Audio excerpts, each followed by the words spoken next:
मातरम साथियों, मेरा नाम है सुरेश मालविया और जैसा कि हमने साइंस की क्लास स्टार्ट कर दी है, ये हमारी सेकंड क्लास है। इसमें हम पढ़ेंगे टिश्यू ऊतक के बारे में। तो ये जो सीरीज़ है वो मैंने स्टार्ट की है 1500 प्लस साइंस के मोस्ट आईएमपी क्वेश्चन की, वो भी चैप्टर वाइज। तो ये आपके सारे एग्ज़ाम के लिए बिल्कुल इक्वली बेनिफिशियल होने वाली है, चाहे वो एसएससी हो, रेलवे हो, एमपी पुलिस हो, एमपीपीएससी हो, जितने भी वनडे एग्ज़ाम हैं सबके लिए ये वीडियो आपकी बहुत ही मोस्ट बेनिफिशियल आपकी ये वीडियो होने वाली है। ठीक है, तो बीच बीच में मैं कुछ आपको कॉन्सेप्ट भी बताते जाऊंगा, तो आप बिल्कुल क्वेश्चन पे फोकस करिए और बढ़िया से आंसर लगाते रहिए, देखिए किसके कितने सही हैं। तो ठीक है, स्टार्ट करते हैं अपन बिना टाइम वेस्ट किए। तो क्वेश्चन नंबर 1 है। सबसे पहले तो क्वेश्चन नंबर 1 वही आएगा कि ऊतक होते क्या हैं। तो एक विशेष कार्य करने वाले समान कोशिकाओं के समूह को क्या कहते हैं। तो वही कोई भी समान कोशिकाएं हैं और जो एक विशिष्ट कार्य करें उन्हें हम बोलेंगे ऊतक। यानी कि सिंपली अगर हम इसकी डेफिनेशन बोलें, ऊतक क्या होता है, एक ही प्रकार की कोशिकाओं का समूह होता है जिससे कोई एक पर्टिकुलर काम किया जाए, उसे हम बोलेंगे ऊतक। ठीक है, बात समझ में आ रही है। जैसे कि फॉर एग्ज़ाम्पल आप समझ लीजिए कि आँख है हमारी, ठीक है ना। तो हमारी जो आँख है वो क्या है, एक अंग है ना। तो अंग क्या है, ऊतकों से, बहुत सारे ऊतकों से मिलके बना होता है अंग। ठीक है, और जो ऊतक है बहुत सारे सेल से मिलके बना होता है, बहुत सारी कोशिकाओं से। तो आँख एक का काम क्या है, देखना। तो उसमें ना उस टाइप के क्या होंगे ऊतक, उस टाइप की सेल से वो बनी होगी। हाथ है, हाथ की त्वचा की जो कोशिकाएं हैं, है ना, तो त्वचा के जो ऊतक होंगे वो हमारे अलग टाइप की कोशिकाओं से बने होंगे। ठीक है ना। हमारी जीभ है ना, मतलब टंग जो है उसके ऊतक जो होंगे वो अलग सेल से बने होंगे। तो ऐसे तरह से मतलब जिस भी चीज़ को जो काम करना होता है उसी टाइप की कोशिकाओं का अगर समूह बन जाएगा तो उसे हम बोलेंगे ऊतक। ठीक है, तो पहला क्वेश्चन आपका हो चुका है। दूसरा क्वेश्चन है आपका, ये देखो यहाँ पे इसके बारे में थोड़ी सी डिटेल्स दे के रखी है जो कि आपको आगे भी काम आएगी। तो डिटेल्स में आपको बता के रखा है कि कोशिकाओं का एक ऐसा समूह जिसमें कोशिकाएं, है ना, ओरिजिन, आकृति परिवर्तन एवं कार्य की दृष्टि से समान है ना, वही ऊतक होती है। मतलब वो सभी एक तरीके से क्या हो, समान हो कोशिकाएं। ठीक है, दूसरा जो पॉइंट इसमें दे के रखा है कि जिसमें भी हम ऊतक का अध्ययन करते हैं उस ब्रांच को हम कहते हैं हिस्टोलॉजी बोलते हैं। ये हिस्टोलॉजी लिखा हुआ है, हिस्टोलॉजी उसे अपन बोलेंगे। और ये जो है ना, इसका जो हिस्टोलॉजी का जो जनक माने जाते हैं वो माने जाते हैं, कहीं पे मायर लिखा होगा, कहीं पे मेयर लिखा होगा। ठीक है ना, क्लियर है। और इस जो भी ये शाखा है इसके स्थापक हैं मॉर्सेलो, इटली के मॉर्सेलो हैं, और इन्हीं को फादर ऑफ हिस्टोलॉजी कहा जाता है। यानी कि अगर हम समझें कि वैज्ञानिक मायर ने नाम दिया है और इसकी जो जनक हैं वो है मार्सेलो मेलपिली। ठीक है ना। और जो टिश्यू जो वर्ड है वो बिकॉट ने दिया है। क्या नाम है इनका, बिकॉट, है ना। देखो ये बिकॉट जो नाम दिख रहा है ना आपको, इन्होंने इसका शब्द दिया है। तो यहाँ से 4 क्वेश्चन तैयार हो गए। सामान्य कोशिकाओं का समूह ऊतक कहलाएगा, इसके अध्ययन को हिस्टोलॉजी बोलेंगे। वैज्ञानिक मायर ने, है ना, इसको हिस्टोलॉजी नाम दिया है। संस्थापक कौन है, मॉर्सेलो हैं। ठीक है, उन्हीं को ही फादर ऑफ हिस्टोलॉजी कहा जाता है। और टिश्यू का उपयोग जो वर्ड है उसे बिकॉट नाम के साइंटिस्ट ने दिया था जो कि फ्रांस के थे। ठीक है, ये 4-5 क्वेश्चन अभी आने वाले हैं। तो अगला क्वेश्चन आपके पास आया है, तंत्रिका ऊतक यानी कि नर्वस टिश्यू की इकाई क्या है। तो तंत्रिका की इकाई क्या होती है, न्यूरॉन होती है। ठीक है ना, न्यूरॉन। ठीक है, चलो अगला क्वेश्चन आएगा, हिस्टोलॉजी शब्द सर्वप्रथम किसने दिया। देखो जो हमने पढ़ा था अभी, क्या पढ़ा था, किसने दिया था हिस्टोलॉजी शब्द, बताइए आप, है ना। तो अभी आपको मैंने बोला था मायर या मेयर, कुछ भी लिखा हो सकता है, इन्होंने इसका दिया हुआ था। ठीक है, अगला क्वेश्चन है, जन्म के बाद मानव के किस ऊतक में कोई कोशिका विभाजन नहीं होता। मतलब कि जन्म लेने के बाद जो मनुष्य है उसके कौन से ऊतक में, यानी कि कौन से टिश्यू में सेल डिवीज़न नहीं होता है। तो ये जो है वो ना अपना तंत्रिका जो कोशिका होती है इसी में सेल डिवीज़न नहीं होता, बाकी सभी कोशिकाओं में सेल डिवीज़न होता है। ठीक है, तो ये ध्यान रख लेना, तंत्रिका कोशिकाओं में सेल डिवीज़न नहीं होगा, बाकी सारी कोशिकाओं में सेल डिवीज़न होता है। रक्त क्या है, ब्लड के बारे में आपने पढ़ा होगा। ब्लड एक कनेक्टिव टिश्यू है, एक संयोजी ऊतक है ना। तो ब्लड क्या करता है, एक चीज़ को दूसरी चीज़ों से जोड़ने के काम आएगा। अभी हम डिटेल से थोड़ा सा कहीं पे आएगा, एक आध स्लाइड मैंने डाली हुई है, वहाँ पे पढ़ लेंगे। तो रक्त क्या है, एक तरल संयोजी ऊतक है या एक संयोजी ऊतक है, ठीक है।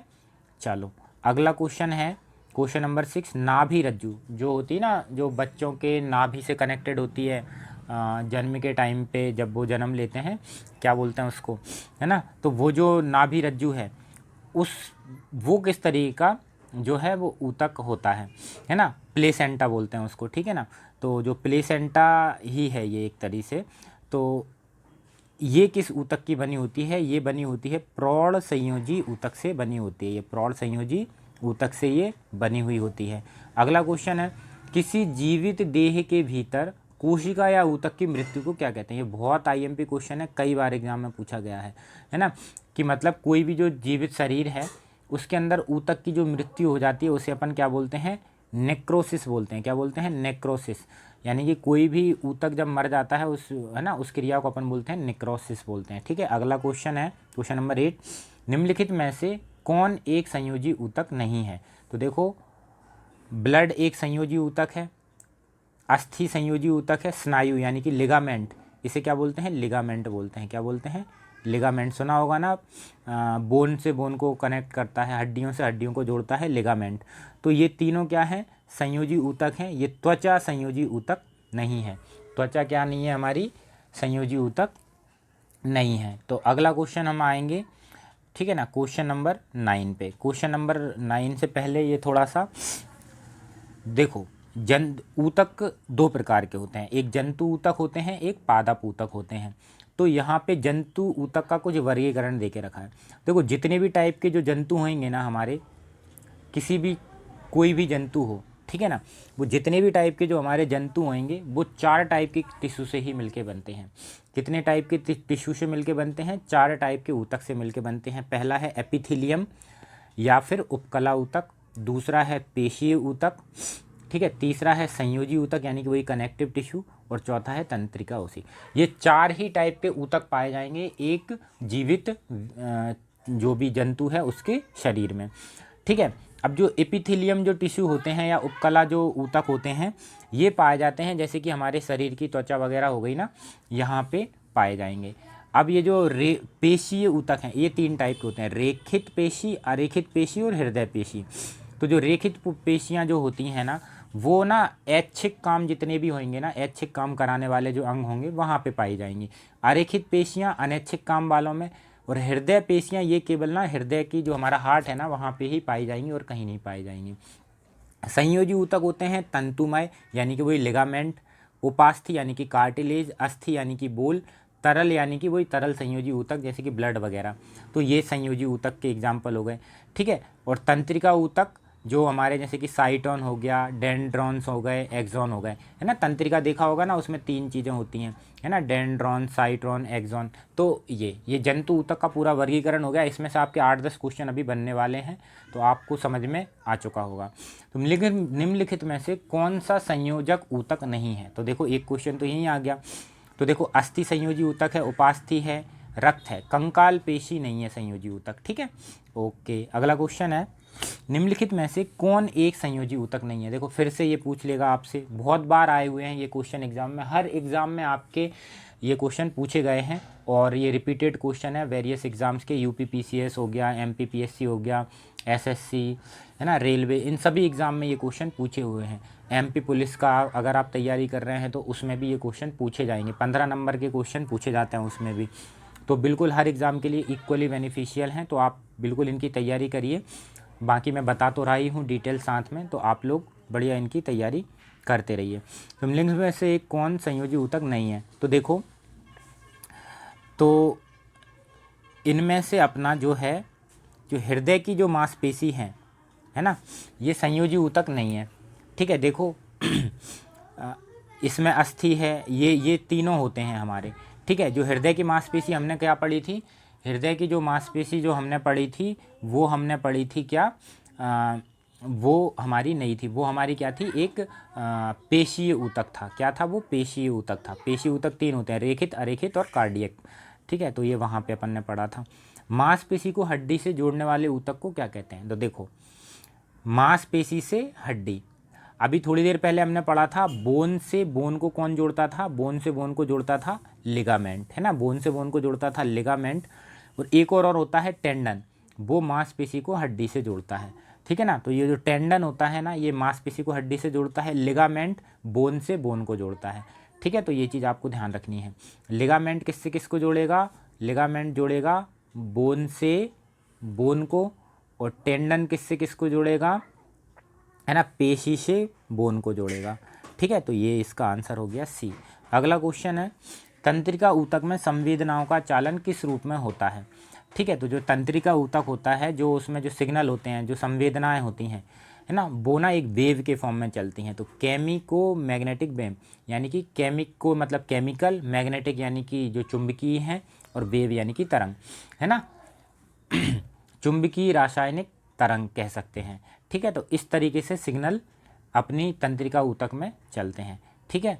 अगला क्वेश्चन है, तंत्रिका ऊतक संवेदनाओं का मस्तिष्क तक संप्रेषण किसके माध्यम से करते हैं? तो देखो, तंत्रिका ऊतक की इकाई होती है न्यूरॉन्स, और ये न्यूरॉन्स के माध्यम से ही एक न्यूरॉन दूसरे न्यूरॉन से कनेक्टेड होता है ना, ऐसे करके ये न्यूरॉन्स अपने मस्तिष्क तक पूरे सिग्नल भेज देते हैं, ठीक है। तो ये तंत्रिका ऊतक किसके माध्यम से? न्यूरॉन्स के माध्यम से ही अपनी सूचनाएं भेजेंगे। अगला क्वेश्चन है, सभी जटिल प्राणियों का शरीर केवल डैश प्रकार के आधारभूत ऊतकों से बना है। तो देखो, कितने प्रकार के ऊतक मैंने आपको बताए थे कि जितने भी जंतु हैं वो उनमें कितने प्रकार के ऊतक पाए जाएंगे? केवल 4 प्रकार के पाए जाते हैं। 4 प्रकार मैंने आपको बता ही दिए, कौन कौन से? एपिथेलियम, है ना, कौन कौन सा? एक बता दिया मैंने एपिथेलियम, एक बता दिया मैंने पेशी, एक बता दिया मैंने संयोजी या कनेक्टिव, और एक बता दिया मैंने तंत्रिकी, है ना। मैंने अभी वर्गीकरण बताया था ना, तो ये क्वेश्चन कई बार पूछा गया है एग्जाम में, ठीक है। तो कितने टाइप के ऊतकों से बने हैं? 4 टाइप के से। जंतुओं की बात चल रही है। जब मेरिस्टेम स्थायी ऊतकों के बीच होता है, तब उसे मतलब कौन सा मेरिस्टेम बोलते हैं? अब ये मेरिस्टेम का मतलब नहीं आता होगा समझ में, तो मेरिस्टेम का मतलब होता है जो जिसमें विभाजन हो जाए, विभाज्योतक हिंदी में बोलेंगे अपन, है ना। तो जिनमें विभाजन हो सके, तो ये ना, ये जो मेरिस्टेम जो ऊतक होते हैं, ये प्लांट में पाए जाते हैं। किस में पाए जाते हैं? प्लांट में। अभी मैं बताऊंगा, ये 3 टाइप के होते हैं। तो बोला है कि स्थायी ऊतकों के बीच में होता है, मतलब कि जब जो मेरिस्टेम है वो ना स्थायी ऊतकों के बीच में होता है ना। मेरिस्टेम यानी कि जो विभाजन की बात चल रही है, वो स्थायी ऊतक मान के चलो, एक स्थायी ऊतक ये है, एक स्थायी ऊतक ये है, इनके बीच में अगर ये है तो इसे क्या बोलेंगे? तो इसे अपन बोलेंगे अंतर्वेशी। 3 टाइप के होते हैं, एक पार्श्वी, एक शीर्षस्थ। तो अभी अपन इनके बारे में पढ़ेंगे, तो अभी इसका ध्यान रखो, अंतर्वेशी। चलो यहाँ पे देखो, अब ये पादप ऊतक का कुछ वर्गीकरण पढ़ लेते हैं अपन यहाँ से। तो देखना, यहाँ पे लिखा हुआ है, पादप ऊतक 2 तरीके के होते हैं, एक होते हैं स्थायी ऊतक, एक होते हैं विभाज्योतक ऊतक, है ना। तो स्थायी ऊतक भी ये 3 तरीके के होते हैं, सिंपल टिश्यू, है ना, यानी कि साधारण ऊतक, जटिल ऊतक यानी कि कॉम्प्लेक्स टिश्यू, और स्पेशल टिश्यू होते हैं। तो जो सिंपल टिश्यू होते हैं ना, ये भी 3 टाइप के होते हैं, एक होते हैं पेरेंकाइमा, दूसरे होते हैं कॉलनकाइमा, तीसरे होते हैं, इसको स्लेरेनकाइमा पढ़ लो या लेरेनकाइमा पढ़ लो, जो भी आपको पढ़ना है ये पढ़ लो, लेकिन ये नाम हिंदी से ज़्यादा ना इंग्लिश नाम इनके पूछे जाते हैं। तो एक होता है मृदूतक, स्थूल ऊतक और दृढ़ ऊतक। देखो, जो मृदूतक है ना, वो ना प्लांट के जो सॉफ्ट पार्ट होते हैं ना, वहाँ पे पाया जाता है। जो मृदूतक होता है ना, यानी कि पेरेंकाइमा है, वो प्लांट के जो सॉफ्ट पार्ट होते हैं वहाँ पे पाया जाता है, ठीक है। और ये काय का बना होता है? ये बना होता है हमारा सेल्यूलोज का बना होता है, ध्यान रख लेना इसको, ये काय का बना होता है? सेल्यूलोज का बना होता है। दूसरा होता है हमारा कॉलनकाइमा। तो ये जो कॉलनकाइमा है, ये पैक्टिन नाम के एक पदार्थ से बना होता है, पैक्टिन से। और जो स्लेरेनकाइमा है, ये हमारा बना होता है लिग्निन से। तो तीनों के याद कर लेना। पहला मृदूतक होता है, ये पूछते हैं एग्जाम में। जो हमारा पेरेंकाइमा है वो बना होता है किससे? सेल्यूलोज से। कॉलनकाइमा बना होता है हमारा किससे? पैक्टिन से। और लिख लेना आप लोग। और ये जो दृढ़ ऊतक है यानी कि लेरेनकाइमा, ये बना होता है लिग्निन से, है ना, लिग्निन से ये बने होते हैं। तो ये साधारण ऊतक हो गए, 3 तरीके के होते हैं। जटिल ऊतक 2 होते हैं, एक होता है जाइलम, एक होता है फिलोयम। बहुत नाम सुना होगा, है ना। जो फिलोयम है ना और एक होता है जाइलम। तो जो जाइलम है, देखो जाइलम, जाइलम तो जल जल ऐसा कुछ आ रहा है ना, तो ये ना जल का वाहन करते हैं। जैसे कि ये कोई पेड़ है ना, ये कोई पेड़ है, ट्री है, तो इसकी ये जो जड़ों से ऊपर के पार्ट तक ये क्या करता है, पानी का संवहन करता है। फ्लोएम क्या करता है, जो पत्तियों में भोजन बनता है ना, उसका संचरण करता है। तो इतनी सी बात इनके बारे में याद रखनी है। जाइलम किसका संचलन करता है, पानी का, नीचे से ऊपर। फ्लोएम किसका करता है, जो हमारा क्या बोलते हैं उसको, जो भोजन बना हुआ है पत्तियों में, उसका पूरे प्लांट या पूरे जो ट्री है उसकी बॉडी में करेगा। तो साधारण ऊतक पढ़ लिए, जटिल ऊतक पढ़ लिए। तीसरे होते हैं विशिष्ट ऊतक, ये ज़्यादा नहीं पूछे जाते, ये इनमें ग्रेनुलर है ना, ये सब चीज़ें होती हैं। अगला जो टाइप होता है वो है हमारा क्या, विभाज्योतक ऊतक, है ना, यानी कि वही जो हम अभी पढ़ रहे थे, क्या जिसे हम क्या बोल रहे थे, मेरिस्मेटिक टिश्यू। मेरिस्मेटिक टिश्यू ये 3 तरीके के होते हैं, शीर्षस्थ है ना, ये परिवीर्य नहीं है, पार्श्वी है, मतलब कि साइड से। देखो जो शीर्षस्थ होता है, आपने देखा होगा जो प्लांट होता है ना, उनके ऊपर देखो, वो प्लांट जब ग्रो करता है तो ऊपर बिल्कुल वो जो निकली कली टाइप की, क्या बोलते हैं उसको, वो निकली हुई रहती है ना, एक कली टाइप की रहती है। तो वहाँ से ये क्या विभाग, देखो जो हमारे स्थायी ऊतक होते हैं ना, इनमें डिवीजन नहीं होता, मतलब ये ज्यों के त्यों ही रहते हैं, इनमें ना बढ़ घट कुछ नहीं होती है। जो विभाज्य ऊतक ऊतक होते हैं ना, इन्हीं की वजह से प्लांट में ग्रोथ होती है, इन्हीं की वजह से क्या होती है, प्लांट में ग्रोथ होती है, ठीक ना। अब ग्रोथ 3 तरीके से हो सकती है, या तो वो ऊपर की तरफ बढ़ सकता है, या फिर वो ऐसा फैल सकता है साइड से, या फिर वो अभी अपन ने पढ़ा था कि बीच में ऐसे वो स्ट्रेच हो सकता है। यहाँ पे कोई ऊतक है और ये इसको फैला दे ऊपर और नीचे की तरफ ऐसे करके, ठीक है। तो जो शीर्षस्थ विभाज्य ऊतक होते हैं, है ना, वो बिल्कुल एपिकल, एपिकल मतलब कि जो उनका जो तने और जो पौधे हैं ना, उनका जो शीर्ष भाग होता है उसकी वृद्धि के लिए उत्तरदायी होते हैं। दूसरा जो हमारा हो गया पार्श्वी, ये इसे अपन कह सकते हैं कि ये ना पेड़ पौधों की मोटाई के लिए उत्तरदायी होते हैं, ठीक है। और जो अंतर्वेशी जो ऊतक होते हैं, ये बीच में पाया जाता है। अभी मैं इसका डायग्राम बताऊंगा तो आपको समझ में आ जाएगा। देखो यहाँ पे डायग्राम है ना, इसमें आपको पूरा क्लियर हो जाएगा। ये क्या बोल रहा है, ये देखो शीर्षस्थ ऊतक यानी कि ये कोई प्लांट है या पौधा है, ये ऊपर की तरफ इसका वो करेगा। देखो ये ब्लू कलर इंडिकेट कर रहा है इसकी इसके मतलब कि क्या कह सकते हैं, विकास को, पेड़ या पौधा जो भी है उसके विकास को। तो एक होता है शीर्षस्थ विभाज्योतक, ठीक है, यानी कि शीर्ष यानी कि जो एपिकल मेरिस्मेटिज्म, और दूसरा होता है ये पार्श्व यानी कि साइड से। ये देखो ये साइड में ये ब्लू ब्लू देख रहे हैं, मतलब ये साइड से इसको मोटा करेगा। देखो ऊपर पतला है, नीचे प्लांट अपना मोटा है। तीसरा जो होता है अंतर्विष्ट या अंतर्वेशी विभाज्य होता है, ये बीच में दिख रहा है ना, ये बीच में पाया जाता है। ये बीच में ये इसका ऐसे करके पौधे को या प्लांट को लंबाई प्रदान करता है। तो ये 3 इसके ये हो गए, इनको ध्यान रखना है, ये तीनों बहुत IMP हैं। अब अपन आते हैं अगले क्वेश्चन पे। क्वेश्चन नंबर 16 क्या कहता है कि 2 अस्थियां आपस में एक दूसरे से एक संयोजी ऊतक से जुड़ी होती हैं, जिसे अपन क्या कहते हैं। तो देखो 2 अस्थियां, तो अस्थियां एक दूसरे से किससे जुड़ी होती है, बोन टू बोन कनेक्शन किसके द्वारा होता है, आपको अभी बताया था थोड़ी देर पहले, लिगामेंट के द्वारा, है ना, किसके द्वारा होता है, लिगामेंट के द्वारा। अगला क्वेश्चन देखेंगे, किस ऊतक से नाक, खुर और सींग बने होते हैं। देखो हमारे जो नाखून हैं, खुर हैं और जो सींग हैं, वो किस ऊतक से बने होते हैं। तो ये अपने बने होते हैं किससे, केराटिन से, है ना, केराटिन या केराटिन जो भी लिखा होगा उससे बने होते हैं, ठीक है। नाक, नाक यानी कि नाखून, खुर और सींग किससे बने होते हैं, केराटिन से बने होते हैं, ठीक है। इतना आपको क्लियर है। मानव शरीर में कुल कितनी मांसपेशियां पाई जाती हैं। तो ये देखो बिल्कुल इसको रट लो, 369, 6 3 9, 6 और 3 9, ठीक है ना, याद कर लेना इसको। 639 मांसपेशियां पाई जाती हैं ह्यूमन बॉडी के अंदर। क्वेश्चन नंबर 19 है, मानव शरीर की सबसे बड़ी मांसपेशी है। तो मानव शरीर की सबसे बड़ी जो मांसपेशी है वो है ग्लूटियम मैक्सिमस। ग्लूटियम मैक्सिमस जो है वो ना कूल्हे की मांसपेशी होती है। कहाँ की होती है, जो हमारा कूल्हा होता है ना, वहाँ की मांसपेशी होती है, और ये सबसे बड़ी मांसपेशी होती है। और ये स्पेडियम जो है ना, ये सबसे छोटी होती है ना, जो कि कान में पाई जाती है। तो सबसे बड़ी ये, सबसे छोटी ये, क्लियर है। तो ग्लूटियम मैक्सिमस सबसे बड़ी मांसपेशी है मानव शरीर की। अगला क्वेश्चन देखेंगे, हाँ ये देखो आ ही गया है, सबसे छोटी मांसपेशी कौन सी होती है। तो अभी मैंने बताया था स्टेपेडियम, वो स्टेपिस हड्डी पाई जाती है ना, उधर ही कहीं पे ये पाई जाती है, कान के अंदर पाई जाती है, ठीक है।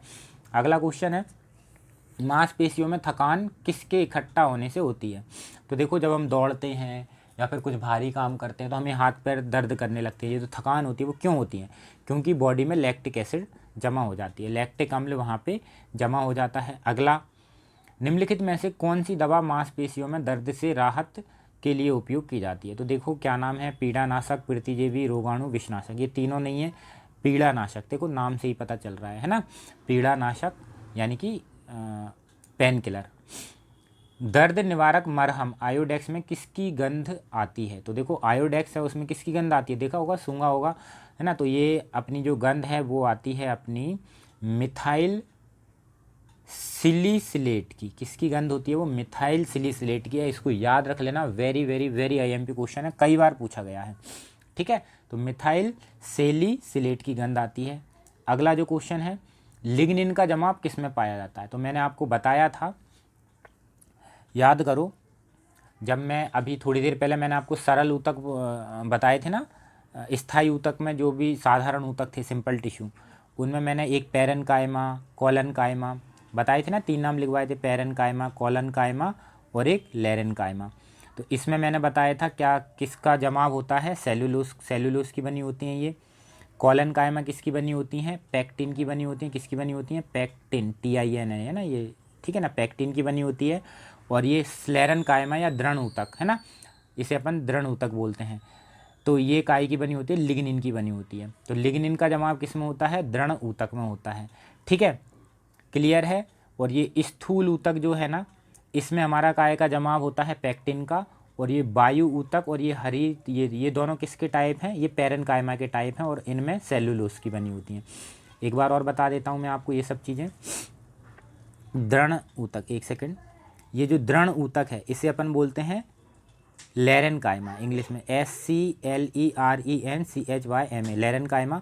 और ये काय की होती हैं? लिग्निन, है ना, लिग्निन, लिग्निन की बनी होती हैं, लिग्निन में पाया जाता है। स्थूल ऊतक इसे अपन बोलते हैं कोलेन्काइमा इंग्लिश में। ये पैक्टिन होता है, इनके अंदर क्या होता है? पैक्टिन होता है। और ये वायु ऊतक और ये हरित मृदूतक, है ना, देखो लिखा है ना, मृदूतक नाम में आ रहा है, और ये वायु ऊतक है। ये दोनों ना मृदूतक यानी कि पैरेन्काइमा के टाइप हैं। और ये पैरेन्काइमा हमारा काय से बना होता है? सेल्यूलोस से बना होता है। किससे बना होता है? सेल्यूलोस से बना होता है, ठीक है। तो ये ध्यान रख लेना ये सब चीज़ें। अगला क्वेश्चन है, क्वेश्चन नंबर 25, नंबर नहीं लिखा है। तो तंत्रिका ऊतक संवेदनाओं का मस्तिष्क तक संप्रेषण किसके माध्यम से? अच्छा ये रिपीट हो गया ये क्वेश्चन। तो ये किसके माध्यम से करता है? न्यूरॉन से, है ना। तंत्रिका ऊतक किसके माध्यम से करेगा? न्यूरॉन से करेगा, बिल्कुल पढ़ चुके हैं। सभी जटिल प्राणियों का शरीर कितने आधारभूत ऊतकों से बना हुआ है? तो ये 4 से बना हुआ है, बता दिया है। अगला क्वेश्चन है, नारियल की कठोर अंतः फलभित्ति किसकी बनी होती है? तो देखो नारियल के अंदर जो फल की जो कठोर फल होता है ना, अंतः भित्ति, वो किसकी बनी होती है? तो ये बनी होती है, देखो वो बहुत कठोर होती है ना, बहुत, है ना, बहुत हार्ड होती है। तो देखो दृढ़ ऊतक तो लिखा ही है इसमें, देखो अस्थि उसमें नहीं होती, ताराकृति, तंतुमंतु, लिगामेंट, ये तीनों नहीं होते। देखो दृढ़ ऊतक होता है, और गुरु, गुरु मतलब कि बड़ा, बिल्कुल खतरनाक वाला दृढ़ ऊतक उसके अंदर पाया जाता है। तो इसे अपन बोलते हैं गुरु दृढ़ ऊतक बोलते हैं। क्या बोलते हैं? गुरु दृढ़ ऊतक। अगला क्वेश्चन है, मांसपेशियों में थकान, तो ये अपन पढ़ चुके हैं, लैक्टिक अम्ल के द्वारा होती है। किसके द्वारा होती है? लैक्टिक अम्ल के द्वारा। अगला क्वेश्चन है, वार्षिक वलय पाया जाता है। देखो आपने देखा होगा पेड़ पौधों में वो रिंग पाई जाती हैं, जब अपन उसको काटते हैं ना तो अपन देखते हैं अंदर ऐसे ऐसे रिंग्स होती हैं उसके अंदर, है ना। तो ये वार्षिक वलय जो होते हैं वो किसके कारण होते हैं? तो ये देखो, ये वार्षिक वलय पाया जाता है जहाँ जहाँ मौसम का परिवर्तन होता रहता है। देखो आपने देखा होगा पतझड़ का मौसम आता है, तब पत्ते पुराने झड़ जाते हैं, नए पत्ते आते हैं। तो उसी टाइम पे एक नए वलय का जनरेशन भी होता है। तो जहाँ पे मौसम का परिवर्तन होता है ना, जिन भी जगहों पे, वहीं के जो पेड़ है ना उन्हीं में वार्षिक वलय पाया जाएगा। अगला जो क्वेश्चन है, कैलोस क्या है? तो देखो ये कैलोस एक प्रकार का कार्बोहाइड्रेट है, इसे डायरेक्ट आप लोग याद रख लेना, कैलोस कार्बोहाइड्रेट, कैलोस कार्बोहाइड्रेट, ठीक है। अगला क्वेश्चन है, समवहनी पौधों में कॉर्क है, कॉर्क, समवहनी पौधों में जो कॉर्क है वो क्या करता है? सुरक्षात्मक ऊतक है। देखो ये कॉर्क ना, ये जो पेड़ होते हैं ना, इनके बाहर की जो छाल है ना, इधर पे पाया जाता है। तो ये क्या करने का काम है? इनका सुरक्षा करने का ही काम है, ठीक है। निम्नलिखित में से कौन सी पेशी ऐच्छिक है? ठीक है, तो मैंने आपको बताया था कौन सी पेशी ऐच्छिक है, तो आप खुद इसका आंसर दे सकते हैं कौन सी पेशी ऐच्छिक पेशी है। तो आप इसका आंसर लगाइए कौन सी पेशी ऐच्छिक है। तो इसमें से जो हमारी कंकालीय पेशी है वो हमारी क्या है, ऐच्छिक पेशी है। देखो हमारे जो हाथ पैर हैं वो क्या है, हमारी इच्छा से चलते हैं कि नहीं चलते, है ना, किसी में भी थोड़ी ना थप्पड़ मार देंगे जाके, है ना। तो ये ऐच्छिक है, हम हमारे हाथ को अपने इच्छा अनुसार मूवमेंट करा सकते हैं, जो हमारे कंकाल तंत्र है उसको। तो कंकालीय पेशी जो है वो ऐच्छिक पेशी है। जो हाथ वगैरह होते हैं ना, पैर वगैरह, ये कंकालीय पेशी से बने होते हैं। पेशी जो बिना रुके कार्य करती रहती है, बताओ कौन सी ऐसी पेशी है जो बिना रुके कार्य करती है। तो ये हृदय यानी कि कार्डियक मसल जो है वो बिना रुके काम करती है भाई, ठीक है। अगला क्या है, अस्थि उपास्थि टेंडन एवं रुधिर है। तो अभी अपन ने पढ़ा था बोन, कार्टिलेज और टेंडन और ब्लड क्या हैं, ये संयोजी ऊतक हैं, है ना, पढ़ चुके हैं हम, संयोजी ऊतक हैं, कनेक्टिव टिश्यू हैं ये सब। रेखित पेशियाँ होती हैं, तो देखो रेखित जो पेशियाँ होती हैं वो क्या होती हैं, मैंने शुरू में ही बताया, रेखित पेशी क्या होती हैं, ऐच्छिक होती हैं।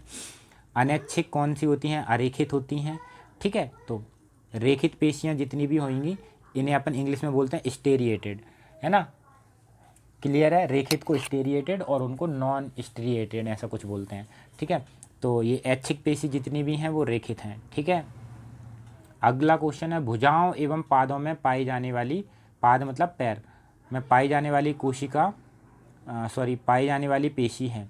तो देखो जो हमारे हाथ हैं और पैर हैं इनमें पाई जाने वाली पेशी कौन सी होगी, अभी बताया था थोड़ी देर पहले, कंकालीय पेशी इसमें होगी, ठीक है। अगला क्वेश्चन है, पेशी ऊतक का विकास होता है भ्रूण की, है ना, जो ना भ्रूण की जो पेशी ऊतक है उसका विकास कहाँ होता है, तो वो होता है मीसोडर्म में।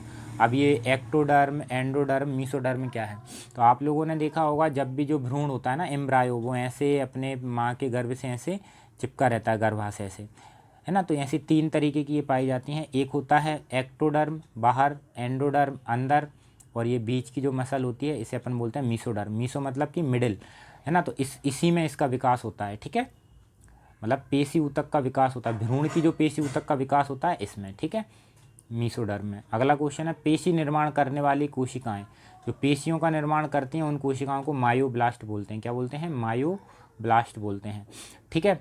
तो आशा करता हूँ कि सभी लोगों को ये जितने भी मैंने क्वेश्चन कराए हैं ये सभी लोगों को समझ में आए होंगे, और मैंने बिल्कुल MCQs के माध्यम से इस चैप्टर के जितने भी IMP क्वेश्चन थे मैंने आपको करवा दिए हैं। आपको वीडियो पसंद आई हो तो वीडियो को लाइक कर देना और चैनल को सब्सक्राइब कर देना। सेल के क्वेश्चन मैं डाल चुका हूं, तो आप प्लेलिस्ट में जाके वहां पे देख लेना, बाकी मैं आई बटन पे भी लगा दूंगा तो आप लोग वहां भी देख लेना, और चैनल को सब्सक्राइब कर लेना जिससे आपको इस तरीके की और भी वीडियोस मिलती रहें, ठीक है। चलिए, वंदे मातरम।